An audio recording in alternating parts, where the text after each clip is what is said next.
Assalamualaikum warahmatullahi taala wabarakatuh. Selamat berjumpa kembali sahabat dengan saya Sniper Ngesot. Salam satu hobi, salam satu laras, salam shot ngorsot. Baik sahabat, pada kesempatan kali ini semoga kita tetap terdalam lindungan Tuhan Yang Maha Esa. Kemudian kita diberikan kesehatan, kelancaran rezeki yang halal sahabat, agar kita bisa beraktivitas dan juga bisa beribadah dengan baik. Kita sudah sebelumnya membahas beberapa simulasi, beberapa hal baik dari tabung senapan, chamber, kemudian loading mimis. Maka kita akan membahas selanjutnya sahabat ujung depannya pada laras, yaitu bagian keluarnya mimis atau ujung depan laras. Beberapa hal yang banyak terjadi tentang akurasi senapan yaitu adalah masalah laras sahabat. Jika pembahasan kemarin kita membahas tentang penyebab akurasi ngacak gara-gara loading mimis, maka kita akan membahas tentang senapan kita ngacak gara-gara ujung depan pada larasnya. Apa saja penyebabnya? Penyebab pada ujung depan laras ini sahabat, gara-gara mungkin faktor yang pertama adalah pasti di alur larasnya tidak rapi, alurnya tidak rapi atau ulirnya tidak rapi. Ulir larasnya tidak rapi. Bisa diperhatikan di sini sahabat saat membuat simulasi. Kadang-kadang ulirnya gara-gara laras kita sudah lama kita pakai, maka ulirnya ini ada yang sudah terluka, ulirnya bagian depannya. Atau ada laras baru tapi dari pabrikan pemotongnya tidak rapi sehingga ada ulir yang menyembah keluar yang lebih. Problem-problem ini sahabat juga akan membuat mimis yang keluar melewatinya tidak akan keluar dengan rapi sahabat, tidak akan keluar dengan rapi. Jadi mimis itu akan melewatinya, maka dia akan mencleng seperti ini, akan mencleng.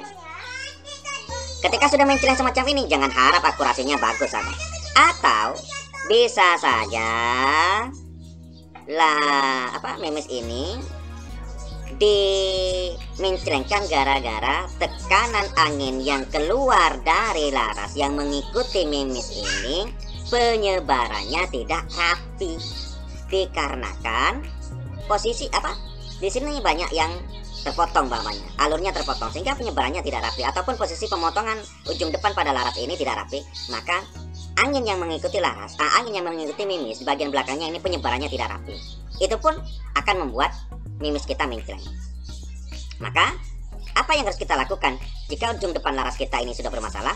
Maka hal yang harus kita lakukan adalah mengcroningnya sahabat, merapikan bagian depannya.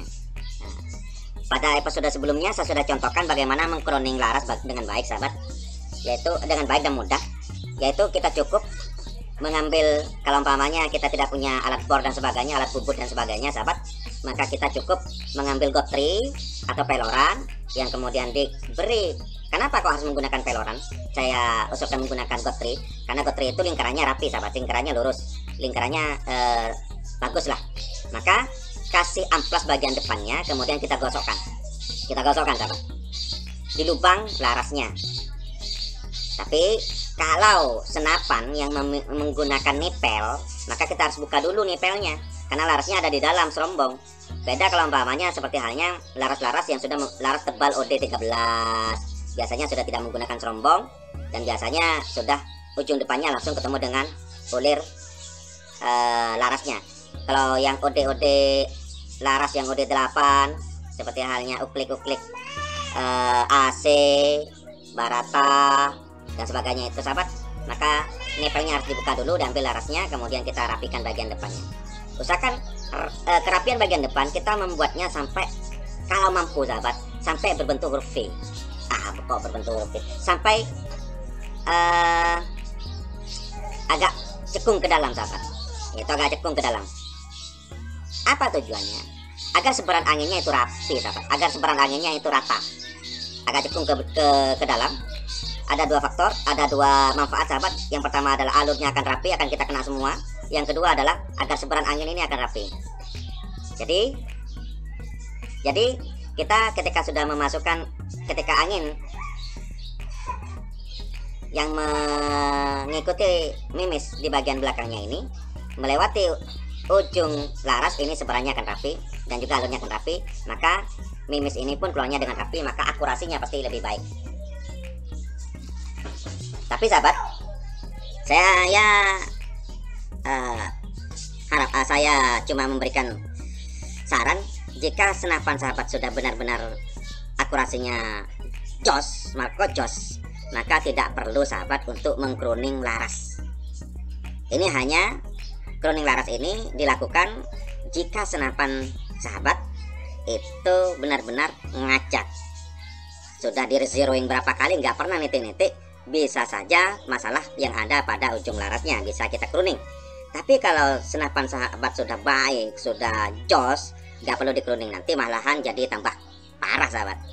Oke, itu saja keterangan kali ini, semoga ada manfaatnya sahabat.